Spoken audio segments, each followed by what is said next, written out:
लुधियाना के जागीरपुर रोड पर लूटपाट के दौरान 60 वर्षीय बुजुर्ग रुपिंदर सानी गंभीर रूप से घायल हो गए, जिसके बाद उन्हें एक निजी अस्पताल में भर्ती कराया गया, जहां से उन्हें गंभीर स्थिति में चंडीगढ़ पीजीआई रेफर किया गया। जानकारी के अनुसार गांव से लौट रहे बुजुर्ग रुपिंदर सानी पर अपराधियों ने हंसिया से हमला किया था और फोन लूटकर मौके से फरार हो गए। फिलहाल पुलिस सीसीटीवी फुटेज के आधार पर अपराधियों की तलाश कर रही है।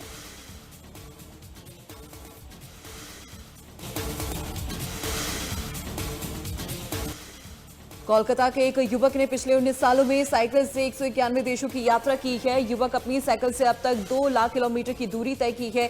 कोलकाता के रहने वाले सोमन देवनाथ ने दुनिया का चक्कर लगाने के बाद अब पूरे भारत की यात्रा शुरू की।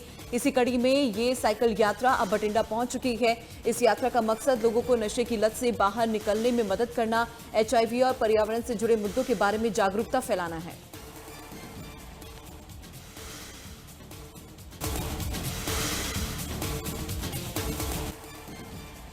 चंडीगढ़ के सेक्टर 10 में कोठी में काम करने वाली एक युवती का संदिग्ध परिस्थितियों में शव मिलने से हड़कंप मच गया। मृतका की पहचान यूपी के हरदोई की रहने वाली 18 साल की ताप्ती के रूप में हुई है। सूचना मिलने पर पुलिस ने शव को कब्जे में लेकर मोर्चरी में भिजवा दिया गया। वहीं मृतका के परिजनों ने हत्या का आरोप लगाते हुए निष्पक्ष जांच की मांग की है।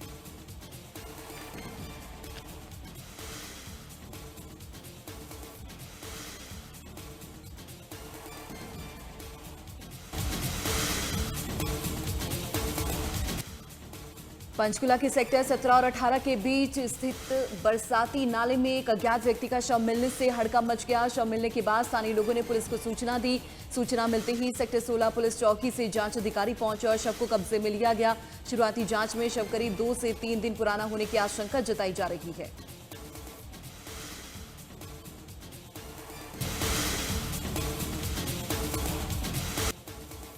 पंचकुला में हरियाणा प्रदेश कांग्रेस के प्रभारी संजय दत्त की अध्यक्षता में पंचकुला जिले पदाधिकारी और कार्यकर्ताओं के साथ बैठक हुई, जिसमें प्रदेश प्रभारी ने सभी कार्यकर्ताओं के साथ विपक्ष की मजबूती को लेकर चर्चा की और उनसे सुझाव भी मांगे गए।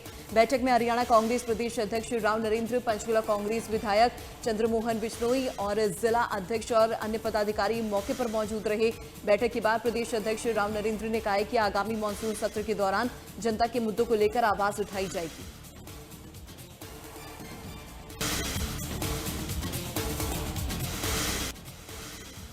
खरगौदा पुलिस और खाद्य आपूर्ति विभाग ने सरकारी गेहूं की अवैध खरीद फरोख्त का खुलासा किया है। खाद्य एवं आपूर्ति विभाग और पुलिस की संयुक्त टीम ने दिल्ली रोड स्थित कपूर आटा चक्की पर छापेमारी की।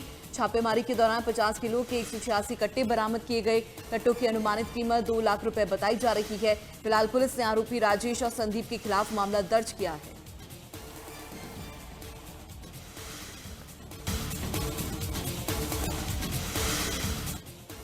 एटा पुलिस ने एक बार फिर 101 गुम हुए मोबाइल फोन उनके असली मालिकों को वापस सौंप दिए हैं। वरिष्ठ पुलिस अधीक्षक इलाम आरन के दिशा निर्देश पर गुम हुए मोबाइलों की बरामदगी के लिए विशेष अभियान चलाया गया। इस अभियान के तहत CEIR पोर्टल की मदद से अलग अलग थाना क्षेत्रों से 101 मोबाइल फोन बरामद किए गए। मोबाइलों की कुल अनुमानित कीमत करीब 17 लाख रुपए बताई जा रही है। मोबाइल वापस मिलने पर लोगों ने खुशी जताते हुए एटा पुलिस और SSP का आभार व्यक्त किया।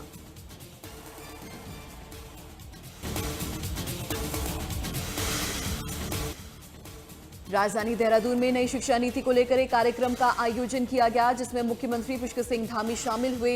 इस दौरान CM धामी ने कहा कि प्रवासी उत्तराखंडी वापस लौटकर नई शिक्षा नीति के तहत विशेष श्रेणी के छात्रों को शिक्षा देने के लिए आगे आ रही है। CM धामी ने बताया कि इससे प्रदेश में रोजगार के अवसर बढ़ रही है और बच्चों को बेहतर शिक्षा मिल रही है। वहीं कांवड़ मेले को लेकर CM धामी ने कहा कि जल्द ही हरिद्वार में अधिकारियों के साथ बैठक कर तैयारियों की समीक्षा की जाएगी।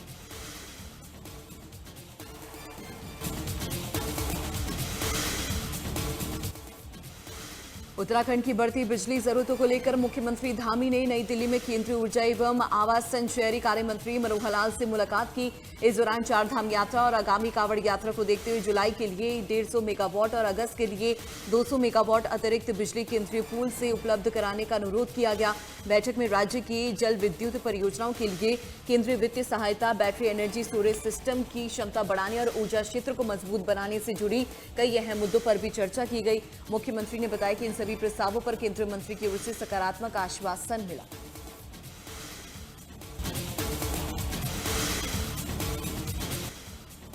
हिमाचल प्रदेश में लगातार हो रही मूसलाधार बारिश और भूस्खलन ने जनजीवन को बुरी तरीके से अस्त व्यस्त कर दिया। मौसम के बिगड़े मिजाज और सुरक्षा को देखते हुए प्रशासन ने सिरमौर, कांगड़ा और चंबा जिलों में आज भी सभी स्कूलों को बंद रखने का आदेश जारी किया है। प्रदेश में सबसे ज्यादा तबाही चंबा जिले में देखने को मिली है, जहां उफनती नालों और लैंडस्लाइड के चलते मणि महेश यात्रा पर अगले 3 दिनों के लिए रोक लगा दी गई है। मौसम विभाग ने प्रदेश के कई हिस्सों में ऑरेंज और कुछ जिलों में रेड अलर्ट जारी किया। प्रशासन ने नदी नालों के आसपास रहने वाले लोगों को सुरक्षित स्थानों पर पहुंचाने के दिशा निर्देश दिए।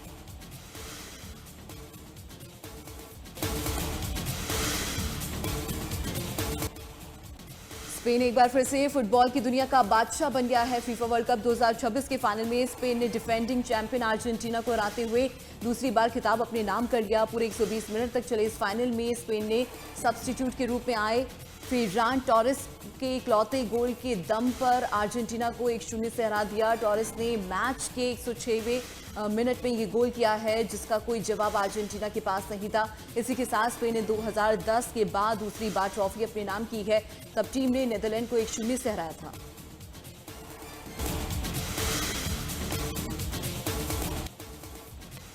ईरान की इस्लामिक रेवोल्यूशनरी गार्ड कॉर्प्स ने दावा किया है कि उसने खुजेस्तान प्रांत के अहवाज में अमेरिकी MQ-9 रीपर ड्रोन को इंटरसेप्ट कर मार गिराया है। ईरानी सरकारी मीडिया ने ड्रोन गिराने का वीडियो भी जारी किया। IRGC के मुताबिक उसने अपने नए डिफेंस सिस्टम से ड्रोन को निशाना बनाया। हालांकि अमेरिका ने अब तक ना तो ड्रोन गिराए जाने के दावे की पुष्टि की है और ना ही जारी वीडियो पर कोई आधिकारिक प्रतिक्रिया दी है। MQ-9 रीपर अमेरिकी सेना का अत्याधुनिक मानव रहित ड्रोन है, जिसका इस्तेमाल निगरानी, खुफिया जानकारी जुटाने और सटीक हवाई हमलों के लिए किया जाता है।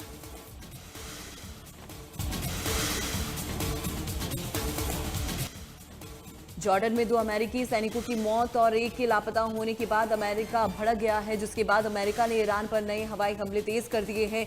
सेंटकॉम के मुताबिक इन हमलों का मकसद होर्मुज़ की सुरक्षा और IRGC को जवाब देना है।